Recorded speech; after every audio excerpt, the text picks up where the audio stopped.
The thing that I like and admire most about Bridges is the fact that, first of all, there are a set of values that are simple, straightforward, and profound. And in particular, the value of integrity and respect. The second thing that I like and admire about Bridges is the fact that its purpose and all of its people are devoted to someone else. And then thirdly, there is the staff that labors here, overworked, underpaid. This organization, as many others that are trying to do the right thing, that are dealing with problems of mental health or substance abuse or physical danger, all the things that you deal with, these don't very often occur in a single state. They're often linked, and it takes a very understanding environment to reach out and offer hope.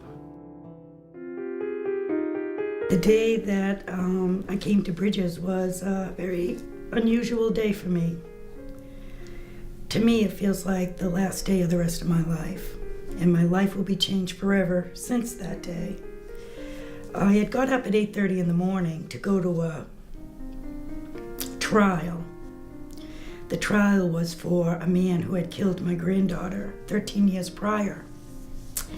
And last year on May 8th, there was another front page article that said, man accused of killing his infant daughter 12 years ago has just kicked his girlfriend, who is 8.5 months pregnant, in the stomach with his work boots on.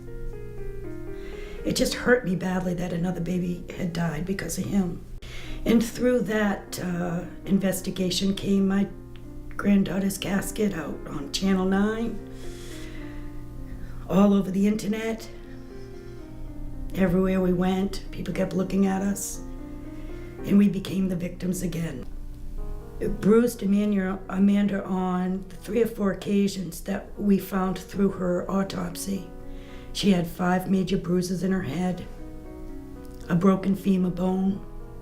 The first few years of Amanda's death and the healing process, we learned about the Clothesline Project and Parents of Murdered Victims. And on the 15th of April every year, or approximately, they have a Clothesline Project. And this is the project that I made for my granddaughter.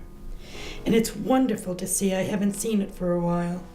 It tells about her death, and she died by the hands of her father.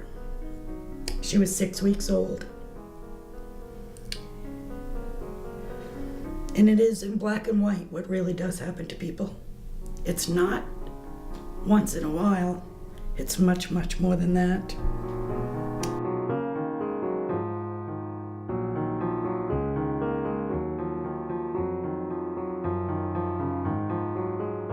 My name is David Bailey. I'm a sergeant with the Nashua Police Department.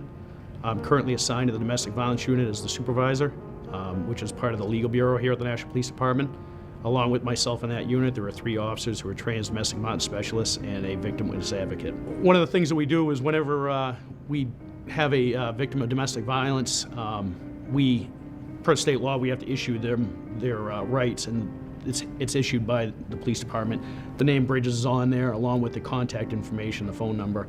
And after an arrest is made, I also send out a letter that has that information on it, along with a letter from Bridges explaining, as a member of the community, what services Bridges offers to victims of domestic violence.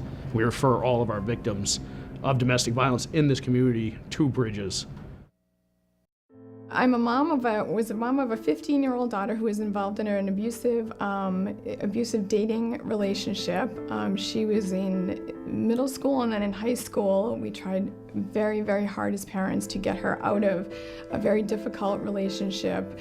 The relationship had deteriorated to a point where we weren't even aware of all the details of it until it came to an end, and we researched and we looked online and we had Verizon phone records and found out how terribly abusive it was.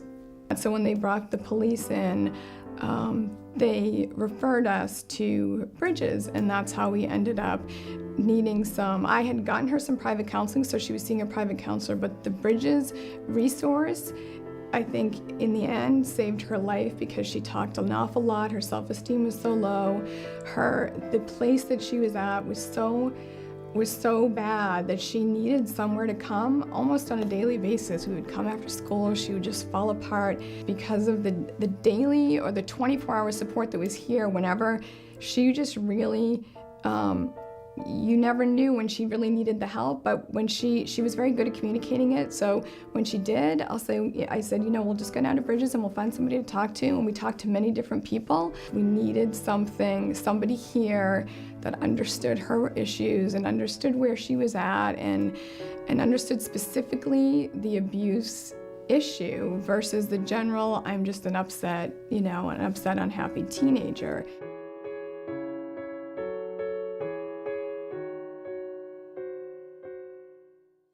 Hi, my name is Judy Whitcomb. I'm a general dentist here in Nashua, New Hampshire. I've been practicing here for about 23 years.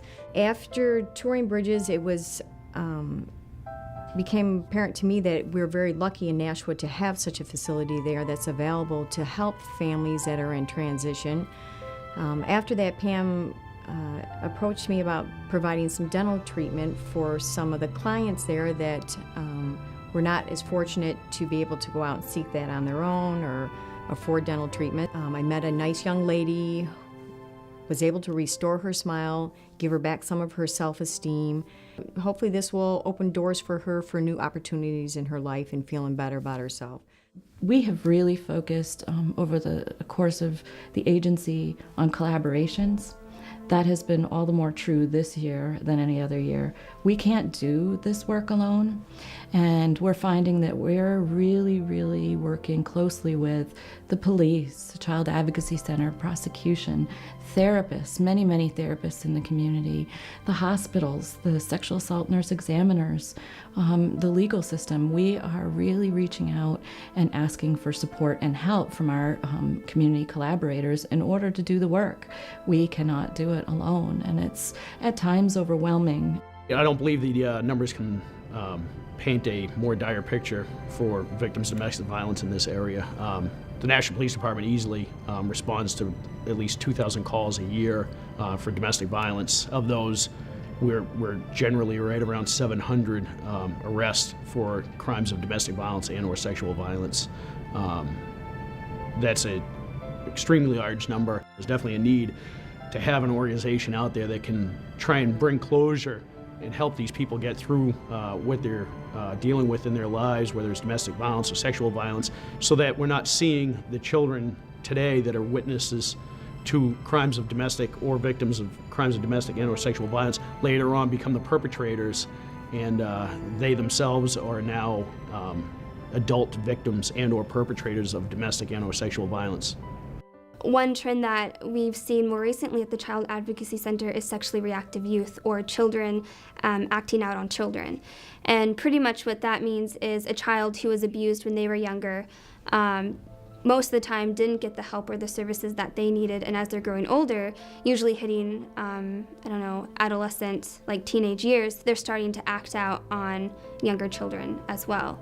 And so again, that cycle of abuse continues. And at Bridges, what we're really trying to do is, again, intervene in the lives of that adolescent, that person who is acting out on other children, and then also on the child who is, a victim of child sexual abuse, and giving both of those individuals the counseling services that they need. So again, both, hopefully they can recover and heal and grow to be happy, healthy, productive members of society. And while this abuse is always going to be a part of their history, it doesn't have to define them, and it doesn't have to carry over to their personal relationships and always have such a big, terrible, negative impact on their life. It's something that they can recover from.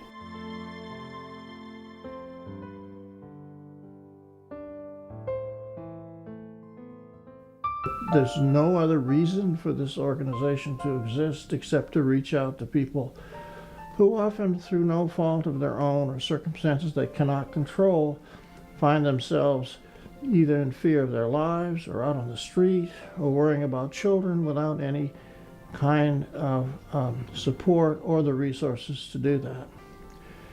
And so ever since you began your existence, I have been a supporter.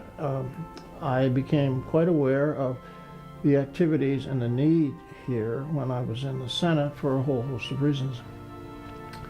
But I think the idea of one human being reaching out to another is at the heart here, and that is the way we really ought to live our lives.